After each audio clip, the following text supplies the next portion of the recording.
Para nosotros es muy importante este día por muchas cosas, por varias situaciones. Una, lo tenemos aquí a doña Josefina Martínez, al doctor Felipe Martínez, a todos ustedes aquí. Dentro de nosotros en este momento hay varios compañeros que han participado durante muchos años en la lucha social aquí en México. Hoy también es muy importante porque salen las recomendaciones de la ONU al Estado mexicano en torno a la desaparición forzada.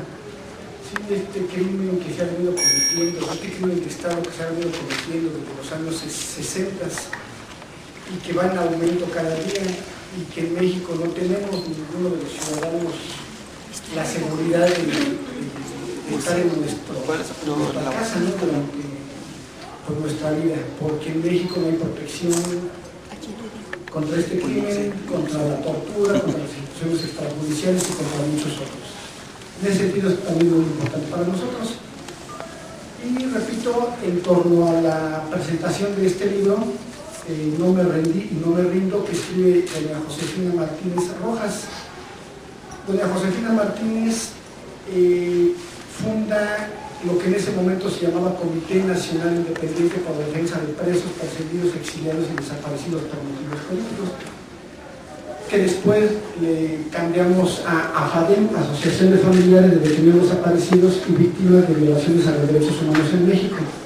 Dentro de todo este proceso de lucha, en los 70s, ya nosotros definíamos dentro de nuestro trabajo que en México no hay acceso a la justicia, que en México no hay instrumentos que nos protejan y que tenemos ya que pasar a otras instancias, porque el Estado mexicano tiene una imagen doble hacia el exterior como protector y defensor de los derechos humanos, apoyando muchos grupos, muchos movimientos populares en diversos países del mundo, y al interior del país como un gran violador de derechos humanos que no se conocía.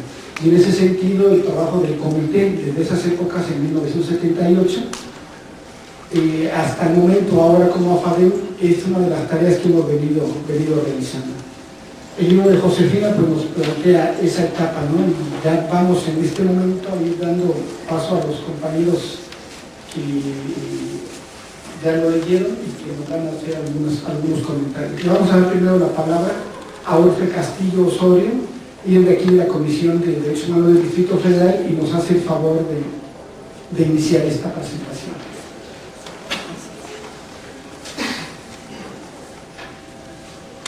Muchas gracias, buenas tardes a todas y a todos. Para la Comisión de Derechos Humanos es un honor poder presentar en este recinto un libro que recoge la experiencia de defensa de derechos humanos de Josefina. Quiero decir que es especialmente significativo para mí, además, el hecho de que Josefina sea una defensora mujer y el hecho de que podamos estar recopilando una historia como otras que existen, pero muy pocas son documentadas. Creo que este es un ejercicio muy importante porque documenta, y esta es una práctica fundamental de las organizaciones de la sociedad civil. Ojalá pudiéramos tener documentados muchos más procesos, y eso me parece que es un acierto y un lujo también que pocos activistas y pocas activistas pueden darse, y por eso mi más amplio reconocimiento a Josefina por este ejercicio, que además desde el punto de vista literario, sin que yo pueda considerarme una experta ni mucho menos, es un regocijo. Por otro lado, queremos reconocer en Josefina a las muchas mujeres y hombres que se han convertido en defensoras a partir de la inacción del Estado. Agradecemos mucho el trabajo de ella y de su generación, porque hoy el hecho que reconocía hoy Julio, le agradezco muchísimo la apertura de este evento, el hecho que referías en relación a las recomendaciones que se emiten hoy y que son de la mayor importancia, es la cúspide de un proceso histórico del que sin duda Josefina es pionera, y yo creo que eso tenemos que reconocerlo, y yo invisto de autoridad, de reconocimiento, de cariño, y reconozco todo el liderazgo que ha tenido Josefina y la organización en la visibilización de las violaciones graves a derechos humanos, y particularmente de la desaparición forzada tan mencionada y tan lamentable en estos momentos en nuestro país.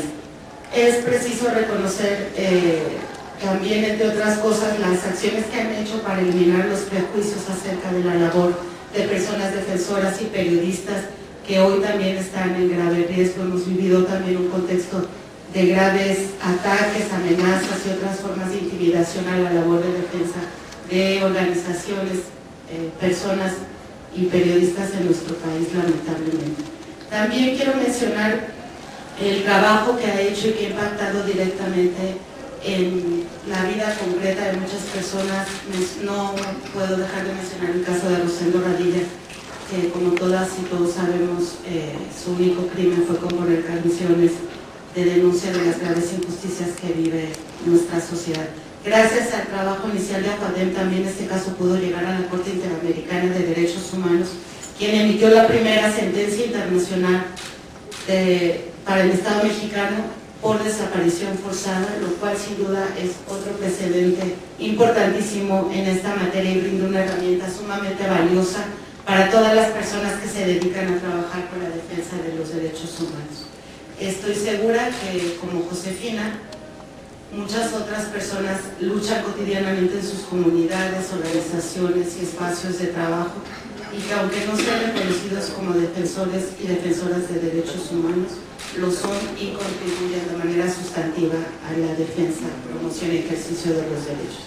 Por ello resulta muy importante para esta comisión visibilizar el trabajo de AFADEM y particularmente de Josefina en relación a la presentación de hoy de un texto que espero que puedan leer pronto todos y todas ustedes, que además es también una referencia iconográfica, tiene fotografías muy bonitas, muy interesantes y que nos van a permitir también reflexionar sobre otros periodos y sobre todo sobre el futuro que enfrentamos en esta ciudad y en este país con relación a las graves violaciones de derechos humanos. Hoy que más que nunca esta Comisión de Derechos Humanos del Distrito Federal refrenda su compromiso para con todas las organizaciones de la sociedad civil y las y los defensores de derechos humanos para trabajar en conjunto por una sociedad que donde los derechos sean una realidad. Muchísimas gracias a todas y a todos por su asistencia. Gracias Josefina, gracias Julio Blanca. Vamos a escuchar más sobre este maravilloso libro. Gracias.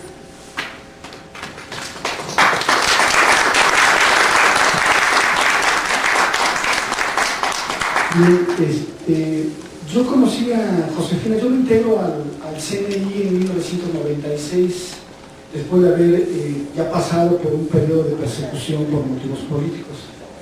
Me integro ya con Josefina, investigan si había orden de aprehensión. Yo me andaba escondiendo porque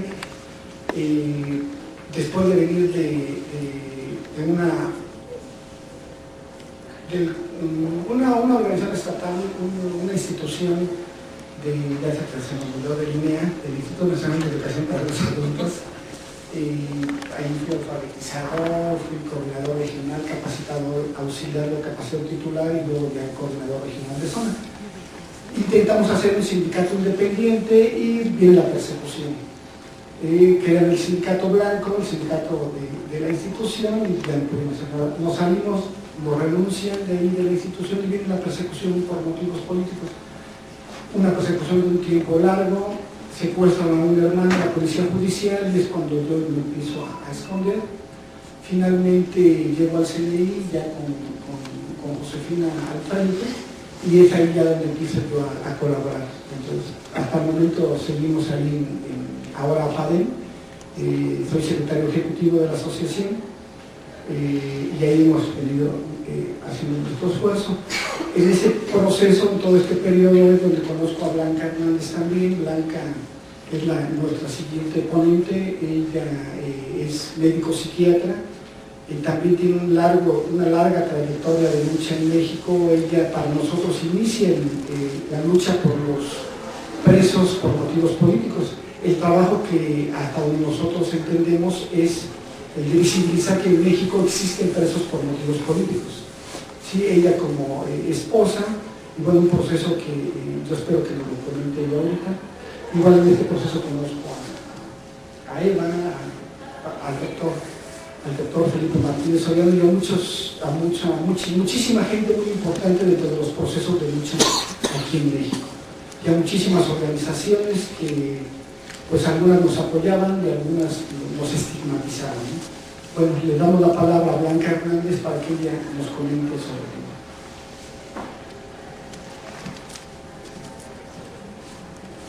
Yo primero quiero agradecer mucho la invitación que me hicieron para estar aquí en esta mesa, para esta presentación.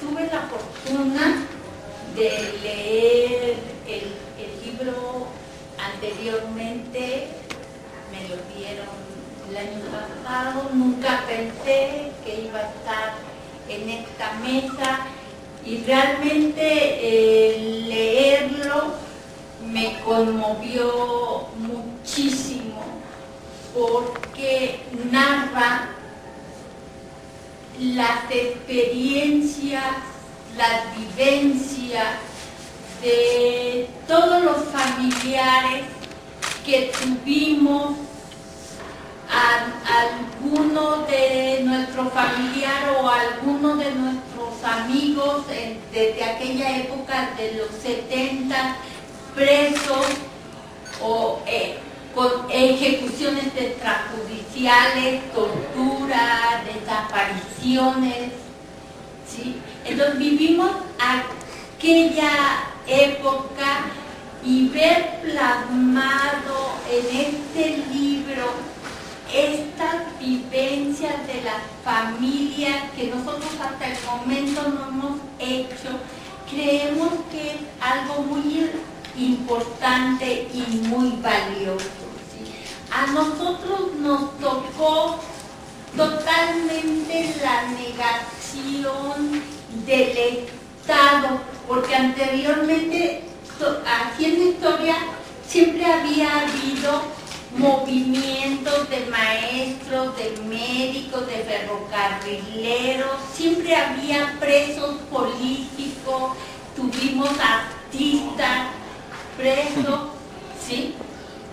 Pero cuando comienza la lucha armada, entonces tenían delitos políticos, pero eran delincuentes comunes. Nosotros teníamos que rescatar que eran presos políticos. Desde ahí se da esta situación de rescatar del Estado el querernos ignorar, el querer ignorar que hay movimientos sociales que no se pueden negar, ¿sí? Lo vemos ahora con el caso de Ayotzinapa, no se puede negar, lo quieren dar carpetazo y nosotros como sociedad civil no podemos dejar de estar luchando para que no nos den carpetazo, de que existimos.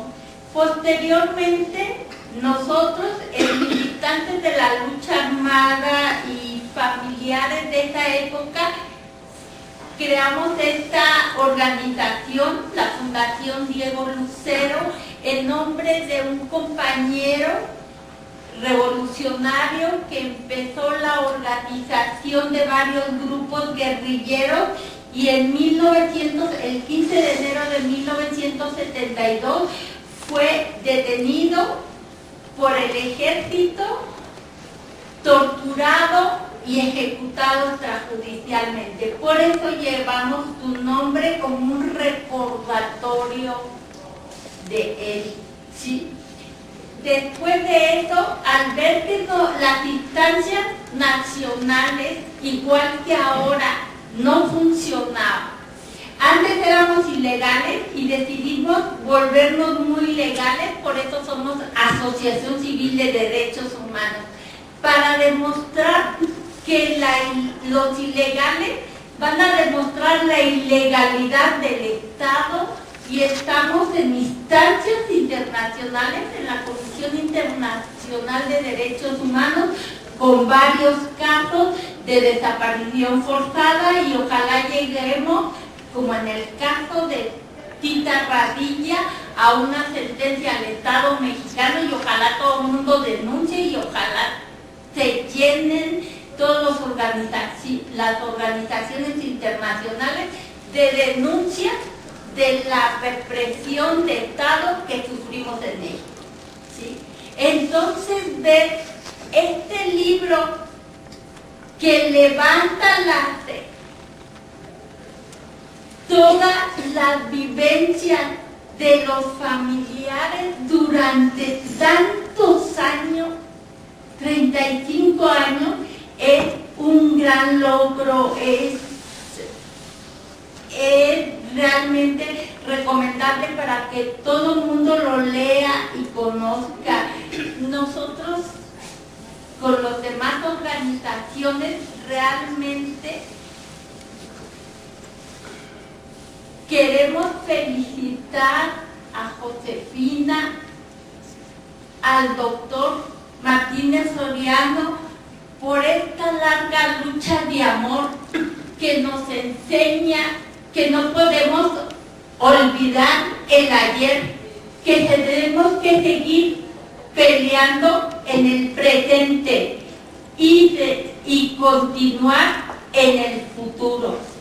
Muchas gracias y felicidades.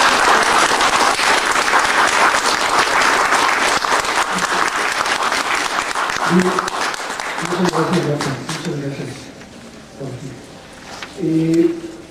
Continuando, compañeros, compañeras, les presento a Evangelina Sánchez Serrano. Ella es doctora en Ciencias Políticas y Sociales con orientación en Sociología, visión de estudios de posgrado por parte de la UNAM, tiene maestría en Estudios Políticos y Sociales también, y tiene varias publicaciones. Es profesora investigadora de la Universidad Autónoma de la Ciudad de México. Tiene varias publicaciones, entre otras, ella es de las que han escrito sobre nuestra asociación sobre la FADEM, junto con Andrea Radilla. Andrea Radilla inicia un proyecto allá en Guerrero para escribir esa historia que, bueno, en este momento Josefina también nos muestra, pero concretamente allá en lo que pasa en Atoyac. El libro se llama Terrorismo de Estado y Represión en Atoyac, Guerrero, y narran un tanto de los familiares cómo ha sido esta represión. Evangelina, junto con Claudia Rangel y Andrea Radilla. Andrea Radilla es la iniciadora de este proyecto. Por desgracia murió ya hace varios años, hace 2 años, ¿no? Y ya no pudo continuar con este proyecto, pero al frente se queda Claudia y Eva, y también Francisco Coronel, que también nos acompaña por acá. Y bueno, en este momento le damos la palabra a Evangelina para que nos comente sobre el libro.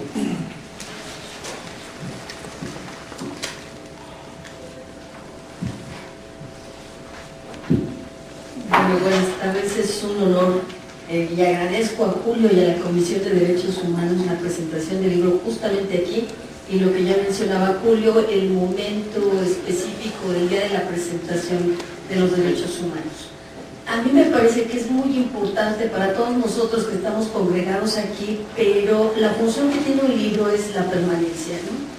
Me parece que es importante que la generación de jóvenes conozcan los protagonistas de manera directa, y en este caso el libro me parece que queda excelente. Cuando uno pregunta, perdón, ¿y quiénes eran la pareja Martínez Soriano? Que además esté yo aquí junto con ellos es, créanme, que un honor, son referencia obligada, y me parece que el libro justamente allana esas grandes lagunas históricas que, si bien el libro no es histórico, es como una especie de autobiografía, y además desde la visión de una mujer, que también me parece que es la parte que es muy anecdótica, al mismo tiempo que relata de manera particular la vivencia y las movilizaciones que hubo a lo largo de la década de los 50 y 60 en este México, que si algo parece que tenemos como una constante es la represión. A mí me gustó mucho, por ejemplo, que yo que estoy en clases de historia, cuando Josefina Martínez señala su participación, por ejemplo, dentro del movimiento revolucionario del magisterio, el famoso MRM, con Leopoldo Salazar, en la sección 9 del DF, y la ocupación del edificio de la Secretaría de Educación Pública aquí en el centro por 57 días. Y ella señala cómo se lleva a su hijo mayor y está ahí en la ocupación del edificio durante esos 57 días. Uno puede ver a los dirigentes, el tono, ver la historia con esos protagonistas, pero de pronto, ¿y quiénes eran los que estaban detrás, no? Y bueno, están ahí las mujeres y con los hijos ocupando, y además esta parte que es histórica, ¿no? Otón Salazar fue uno de los primeros que hace este tipo de manifestaciones y que ocupa el espacio de la Secretaría de Educación Pública. Y bueno, por las circunstancias particulares, esposa de Felipe Martínez, profesor también del magisterio oaxaqueño, y luego estudiante de medicina, que finalmente se va a titular, también participa de manera decidida en ese movimiento médico también de los años 64 y 65. Las circunstancias los llevan a ella como esposa ya de un doctor que está haciendo su servicio en el Hospital 20 de Noviembre del ISSSTE entre los años de 64 y 65, también a participar en ese movimiento médico, que en realidad es muy importante el movimiento médico porque señala el antecedente de lo que posteriormente será la movilización estudiantil del 68. Jóvenes médicos, que en ese momento son estudiantes residentes, a los cuales empiezan toda esta movilización, y justo ahí estaba su esposo. Y claro, como acompañante del esposo, también participa en estas movilizaciones, las marchas, los mítines, y entonces la vida te va llevando a ser como una activista al lado del esposo y con los hijos, ¿no? Va con los hijos, los lleva desde muy pequeños, ya me los imagino, ¿no? En esta visión de las fotos, que además déjenme decirles que el libro, si algo, tienes una cantidad de fotos y algunos recortes de periódicos interesantes que forman parte del testimonio, por eso resulta un poco caro, para que las fotos tienen una nitidez bastante buena, y entonces eso representa justamente la parte histórica, ¿no? La documentación. Y bueno, pues les comentaba cómo participa doña Josefina en estos dos movimientos, y luego ya cuando se regresan a Oaxaca, el doctor Martínez Soriano va a ser jefe del departamento de pediatría allá en el Hospital Benito Juárez del ISSSTE, y al mismo tiempo, con esta inquietud, no solamente está en el Hospital de Pediatría, entra a la Universidad Autónoma Benito Juárez de Oaxaca a dar clases en la Escuela de Medicina y Enfermería. Y bueno, como buen oaxaqueño, y los oaxaqueños que lo quieren mucho por allá, pues se inicia como toda una movilización interesante en la UAPCO, que ya estamos allá por la década de julio de 1976, cuando empieza a ser primero secretario general de la UAPCO, y en septiembre lo nombra rector.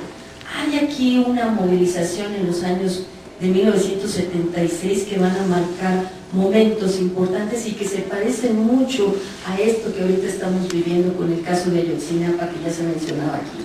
Toda esta escalada de represión y de desapariciones forzadas que va a marcar justamente esta década de los 70s, que algunos llaman guerra sucia, y que en realidad va a ser toda una especie toda una represión sistemática y organizada desde parte del Estado para reprimir a los movimientos. En este caso, doña Josefina señala en carne propia la represión que va a vivir no solamente su esposo, porque en ese momento la disputa está por dos rectorías de la UAPCO, ¿no? La del doctor Martínez Soriano y la oficial. Y claro, la que va a ganar es la oficial, aunque el doctor Martínez Soriano tenga el apoyo de los jóvenes de la UAPCO. En ese momento se inicia la escalada de represión, y la represión es contra la familia. Y ahí tenemos el acoso a la familia en Oaxaca, que nos señala aquí doña Josefina Martínez, y también pues el acoso directamente a sus hijos, ¿no? En particular a Maribel Martínez, que la detienen en enero de 78 durante 5 días, y la liberan después de 5 días. Pero aparte que es interesante es como una madre, doña Josefina, activista defiende a los hijos como cualquier buena madre lo haría, y decide ella denunciar la detención de su hija. Lo narra de manera muy sencilla en el libro, como muy anecdótica, pero ella dice que bueno, va a la radio que está cercana con un cartel, pide la denunciarlo mediante los medios de comunicación, e inmediatamente que sale inicia una huelga de hambre y dice, bueno, pues vengo para la presentación con vida de mi hija, hasta que no la liberen no quito en esta huelga de hambre. Y lo que resulta interesante, muy parecido al caso en Guerrero con Tita Radilla y lo que yo conozco mejor, es que justamente cuando va a hacer esa huelga de hambre se le unen muchas madres también, que dicen, bueno, mi hijo está preso, al mío no lo encuentro, y esta constante, ¿no?, de que no es solamente una familia, no es solo mi hija o porque su papá es un activista, sino la represión viene en una escalada muy fuerte. Y las madres, justamente, las mujeres son las que empiezan a movilizarse en estos primeros comités de desaparición forzada, las que tienen como la garantía de que no las van a violentar más que a los hombres, y bueno, se inicia, digamos, este primer comité de familiares de presos en Oaxaca, y bueno, estamos en los años 70, 76, y yo solamente quisiera recordarles por ahí la famosa Ley López, la Ley de Organización y Procesos Electorales y Partidos Políticos, que justamente es como lavarnos la cara, y que ahorita estamos en esta discusión de cuál es la importancia que tienen los partidos políticos, ¿no? Todo este gasto en campañas en un país en crisis. Se inicia justamente esta Ley López, justo porque entra José López Portillo en la presidencia y va solito. Siempre les digo yo a los estudiantes que gana por default porque no tiene nadie enfrente, y entonces eso a nivel internacional se ve muy mal. De por sí hay una represión escalada, y aparte no hay esto que se llama el juego político, ¿no? La alternancia, y en ese momento la Ley López pues va a hacer eso, ¿no? Que los jóvenes del 68 ya no se vayan a la guerrilla, sino que entren en esta participación política acotada a través de los partidos políticos de izquierda. Y 1979 será, digamos, como el resultado de esta Ley López, que será la participación de nuevos partidos políticos de izquierda y de diputados de izquierda. Esa es justamente la discusión en la que se encuentran gran parte de las organizaciones independientes de la época. Estaba por ahí el Movimiento Democrático Independiente, la Coordinadora Nacional del Movimiento Democrático Independiente, y esta palabra de independiente era justamente para señalar la no participación o la no inclusión dentro del ámbito estatal en los partidos políticos. La discusión era cómo vamos a entrar al juego en ese momento de partidos políticos, además con dinero público, cuando ellos mismos son los represores, ¿no? Estamos siendo juez y parte, y digamos, esa fue la gran discusión en esto que ya señala Julio Mata, de denostar a las organizaciones y particularmente a las que el matrimonio Martínez Soriano encabezaba, ¿no?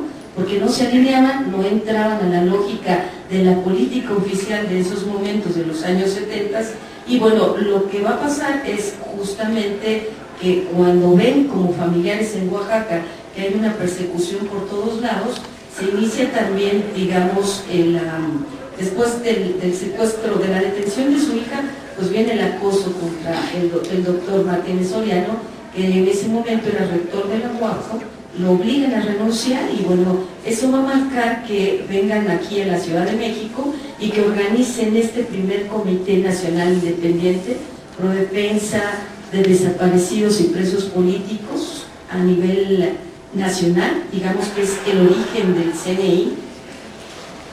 Cuando están señalando en su momento, que lo señala aquí en alguna parte del libro, cuando ellos dicen, tenemos registrados 58 periodistas asesinados, que parece mucho a lo actual, creo que es incluso mayor, 810 personas desaparecidas y 324 presos políticos para el año de 1978, cuando da inicio justamente el origen del CNI el 3 de octubre de 1978.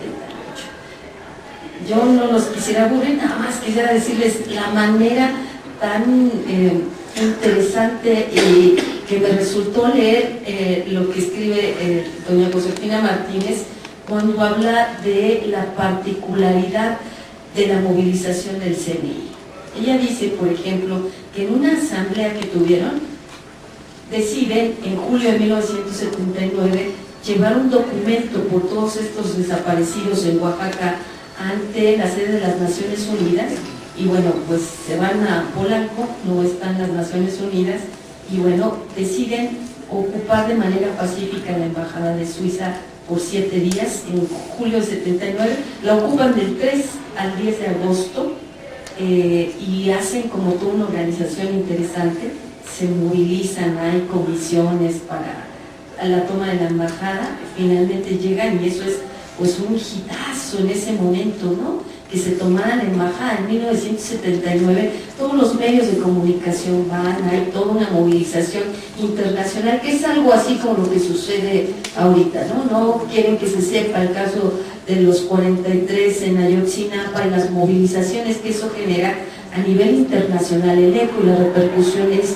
muy peligroso para este país, y la toma de la embajada va de eso, ¿no? Todos los medios de comunicación internacionales que están señalando que hay desapariciones forzadas y que la gente se está movilizando en ese momento, la repercusión internacional, y ya después lo dice de una manera interesantísima, créanme que es todo un caramelo leer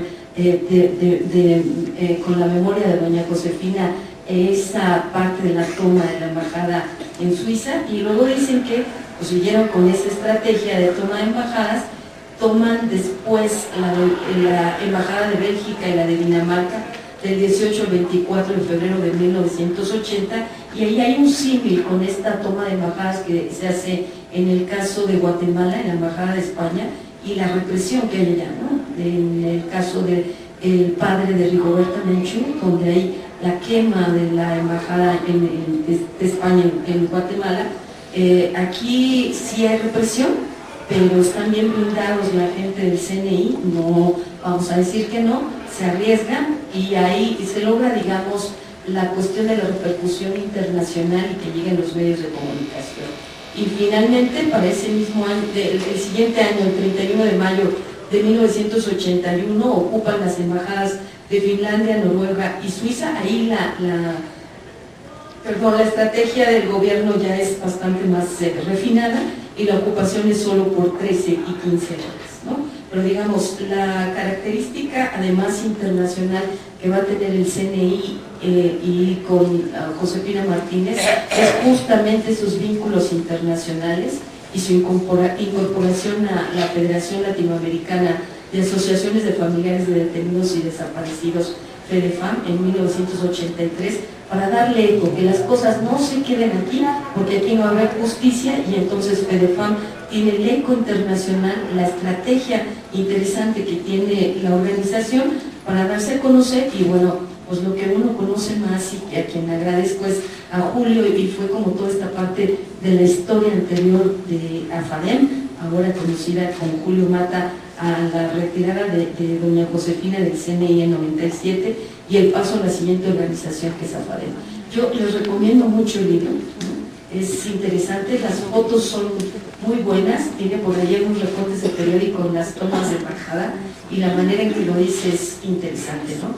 Esa asesoría que tiene con un abogado que les dice, sí, no hay problema si toman la embajada, es territorio suizo y entonces no les pasa nada. Sí, la represión, sí es que el embajador llama a la policía, ¿no? Y bueno, ese éxito de los 7 días es muy bueno y se relata de muy buen agrado aquí. Gracias.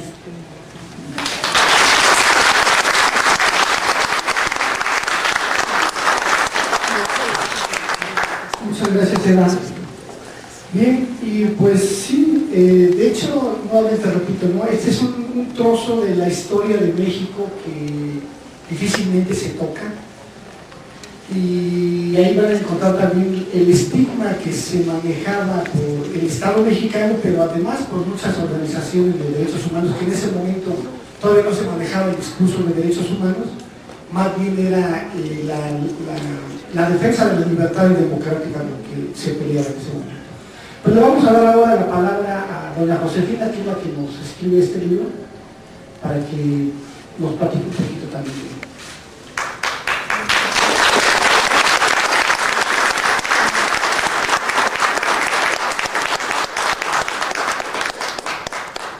Bueno, primeramente quiero saludarlos a todos. Este reencuentro realmente es muy importante para mí, porque son recuerdos que no se olvidan. Y esta remembranza yo creo que viene a refrescarnos la memoria, incluso a mí misma.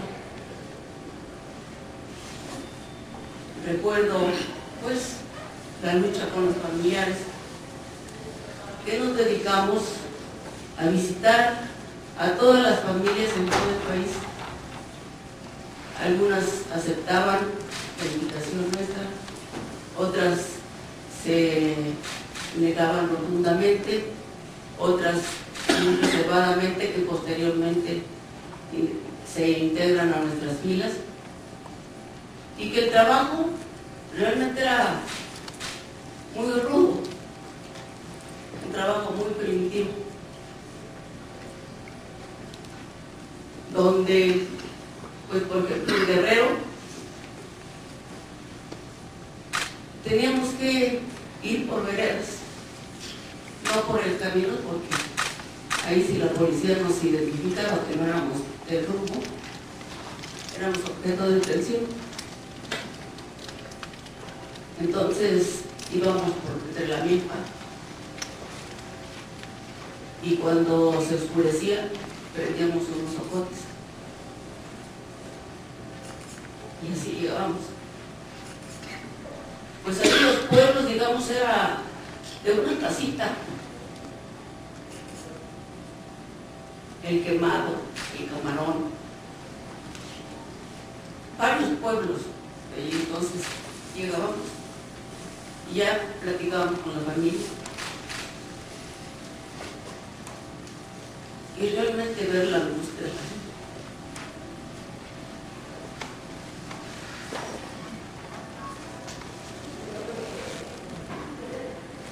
Que nos veía como a dioses.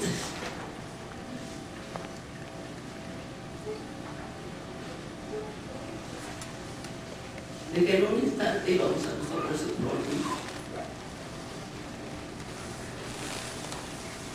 Y desgraciadamente, pues, era una lucha titánica,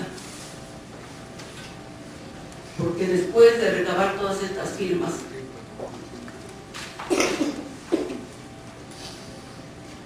y de poder llegar hasta Naciones Unidas,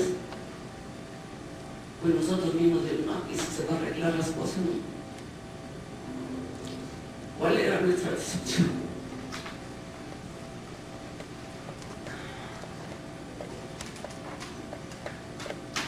Pero sin embargo sabíamos que precisamente la lucha, la denuncia de los familiares era importante.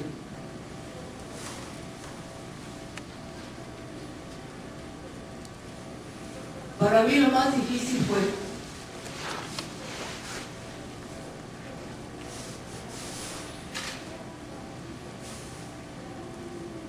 llegar al exilio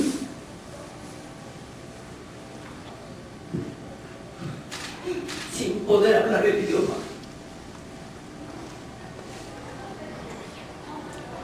con mi esposo en la cárcel y mis hijos abandonados, 6 hijos los dejé en la calle.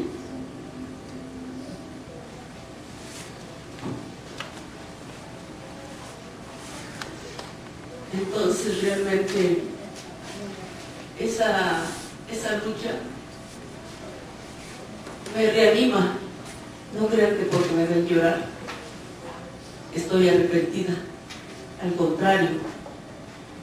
contrario, yo sé que esto, dentro de todas esas etapas de sufrimiento, tuvimos muchas etapas de gozo, de alegría, cuando lográbamos arrancar a los presos de las cárceles, era un gusto. Cuando lográbamos que, por ejemplo, los presentaran, también, porque hubo muchos asesinatos extrajudiciales. Uno de los presos de Oaxaca lo mató Nazarano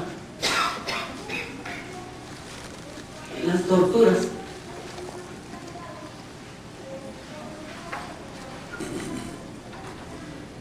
Y todo eso se sabía que era un delincuente, que había no sé qué, que muerto en un enfrentamiento, y cosas absurdas totalmente como las que siguen sacando todavía. Entonces, para mí, nunca me ha doblegado esta situación. Al contrario, seguimos participando en Oaxaca, seguimos teniendo contacto con los compañeros, seguimos, porque, díganme, si está mejor hoy la vida en México que hace 20, 30 años. Pues no, ¿qué vida les espera a los jóvenes, a los hijos, a los nietos? Entonces no es fácil decirle a un joven, pues, no luches porque ya está bien la vida. Y así yo creo que me podría pasar toda la mañana, todo el día, platicando de tantas y tantas experiencias que tuvimos en el camino y que seguimos teniendo. Y que yo creo esto, ahora ven ustedes los padres de los 43 de Ayotzinapa, qué energía, qué fuerza tienen, ha salido de su rabia, de sus lágrimas. Y no podemos doblarnos, no podemos decir, esto ya terminó. Aquí hay algunos compañeros que los visitamos en las cárceles y que ahora pues es un gusto enorme, una felicidad verlos, abrazarlos y sentir que estamos aquí todavía.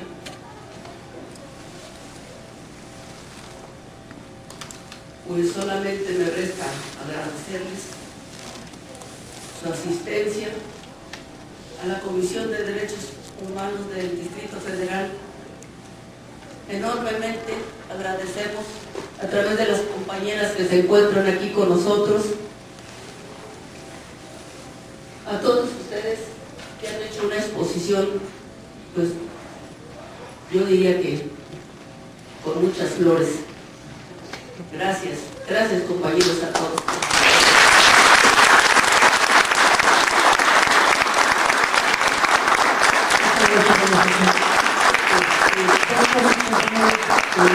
Tenemos un saludo de parte de los compañeros de allá de Atoyac, Guerrero. Les comento que allá en Atoyac, todavía desde los años 60 que se inicia la desaparición forzada en México, hay más de 600, en Atoyac más de 470 detenidos desaparecidos, en el estado de Guerrero son más de 650. De ese periodo de terrorismo de Estado, que también gracias ya al trabajo de Claudia y Eva, de Andrea, de Francisco, se ha venido ya marcando en esos términos. No es guerra sucia, sino fue un enfrentamiento entre dos ejércitos, es el terror aplicado del Estado mexicano en contra de una población indefensa, y que sigue ejerciendo ese terror en contra de la población en México, para adueñarse de los territorios y entregarlos al extranjero. Reciban un saludo de Tita Radilla. En estos momentos no pudo estar ella aquí con nosotros, están haciendo trabajos con Gobernanza, una organización internacional, están creando una base de datos de ADN, porque el Estado mexicano descarga todo el trabajo, o más bien a través, las asociaciones, los familiares son los que realizan, los que empujan todo este trabajo, ¿no? El Estado mexicano lo que hace es minimizar la problemática en México y aparentar hacia el exterior que hace algo, únicamente aparenta, firma, ratifica tratados internacionales, pero les ponen candados, declaraciones interpretativas, reservas, para que no se puedan aplicar al interior. El caso del comité de seguimiento de la Convención Internacional contra la Desaparición Forzada, que no quiere reconocer la competencia, y es una de las recomendaciones que le hace la ONU en estos momentos. Hoy salieron esas recomendaciones del comité para que el Estado mexicano los aplique. También, bueno, quiero mandarle un saludo a la Liga Mexicana por la Defensa de los Derechos Humanos, que le acaban de saquear todas sus oficinas. Adrián Ramírez en este momento está en el Ministerio Público, que están en esos problemas. A los compañeros de Puebla le robaron su vehículo, a otros compañeros su computadora, y una serie de cosas por defender los derechos humanos. Ya como un último comercial, el próximo 18 de febrero, el miércoles a las 9 de la mañana, vamos a iniciar un taller un foro por la Ley General contra la Desaparición Forzada en la Cámara de Diputados a las 9 de la mañana, están todos invitados. AFADEM es la primera organización también que impulsa la Ley General contra la Desaparición Forzada. En 1999 presentamos el primer proyecto de ley. Por desgracia, hasta el momento el Estado mexicano ha minimizado estos trabajos. El día 18 los esperamos, hacemos ese foro y van a presentarse varios diputados en los cuales tienen algún trabajo o han presentado una propuesta de ley y van a hablar sobre esas propuestas. Están varios personalidades también que conocen el tema y van a hablar sobre esos trabajos. Pero no sé, quisiéramos abrir este micrófono para si tienen alguna pregunta. Yo creo que ya sean nuestros comentaristas del libro o Josefina que pueda responder. ¿Sí? Comentario. Buenas tardes, mi nombre es Alfredo. Si lo hicieras al micrófono para que ¿se va a grabar? Buenas tardes, soy Alfredo Gutiérrez Samar, médico cirujano, compañero de Felipe en el movimiento médico. Él estaba en el 20 de noviembre, yo estaba en el hospital de Valbuena. Hablando del libro, es muy corto. Realmente la experiencia de José es para 50 libros de estos. Muchas vivencias que algunos de ustedes las tuvieron con José. De veras, no alcanza el libro para decir todas las vivencias que José tiene. Compañera Evangelina, este libro sí es histórico. Además de anecdótico. Y además de histórico, es un libro que es necesario que exista en muchos lugares. Yo recomiendo que se suba a las redes y que en las redes se difunda para que las nuevas generaciones sepan que mucha gente que luchó hace 50 años, seguimos luchando y seguimos deseando cambiar este país. Y tenemos sobre todo esperanzas de cambiarlo. No estamos derrotados. Yo le agregaría, no me rendí, no me rindo y no me rendiré. ¿Verdad, José? Y no te rendirás. No solo en el presente, sino en el futuro. Y felicidades. Es un libro extraordinario de vivencias, de anécdotas, de cosas que quienes vivimos contigo algo, o sea, un poquito, lo tenemos dentro de nuestro corazón, dentro de nuestro cerebro, y como un ejemplo a seguir de la mujer mexicana. La mujer mexicana es la rectora de este país. ¿Por qué? Porque son mayoría. Nada de ellas y ellos, todas y todos, no. Todos somos iguales, todos somos seres humanos.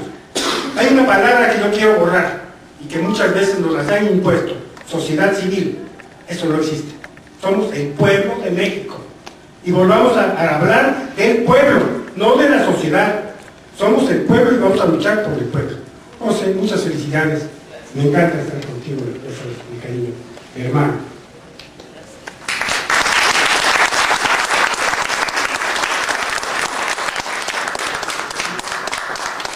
¿Alguien más quiere comentar algo?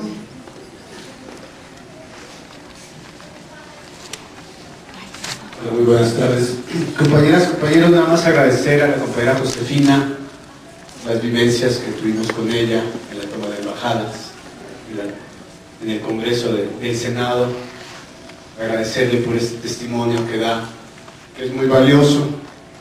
Felicitar al doctor Felipe Martínez Soriano por esa magnífica mujer. Gracias a todos.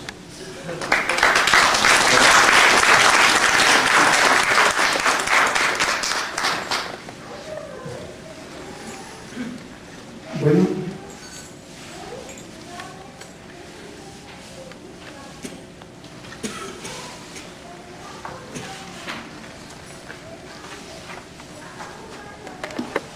Bueno.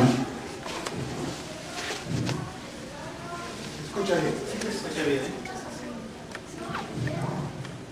Bueno.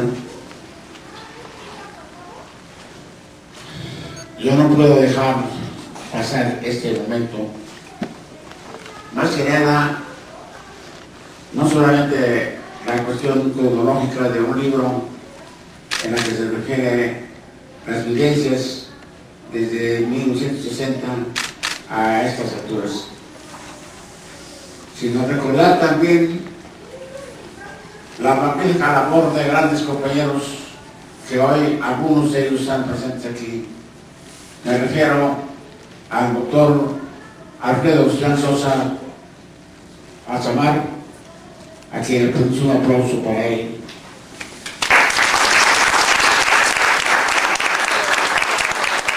Al compañero José Luis Moreno Borroya, el compañero que realmente ha estado sufriendo las consecuencias de todo un sistema de tortura, un sistema de grandes vejaciones a los derechos humanos. Felicidades, compañero, y yo creo que no es la única vez que nos veamos aquí, sino ojalá siempre estemos presentes. Los felicito porque a pesar de los 50 años siguen ustedes vigentes y están pues realmente prestos para una lucha más. Muchas gracias.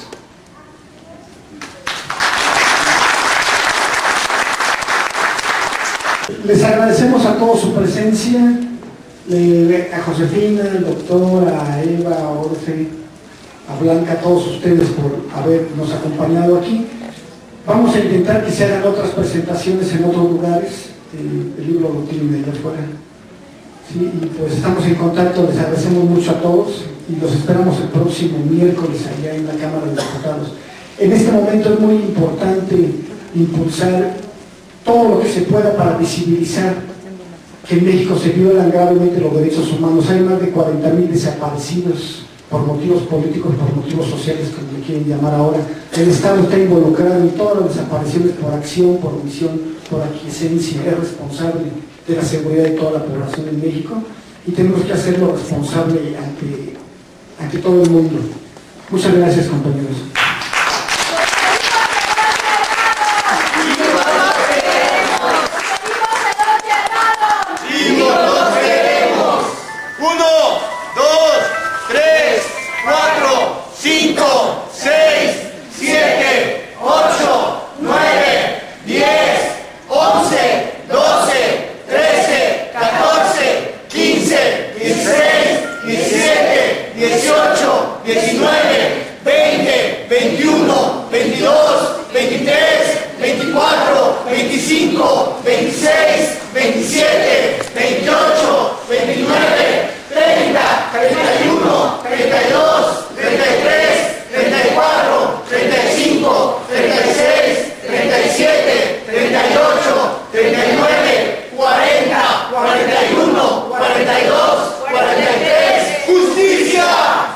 Porque vivos se los llevaron. ¡Vivos se los llevamos! Nos faltan 43 y nos sobran 3, compañeros. Que se vayan. Faltan 43 y miles más. Claro que sí.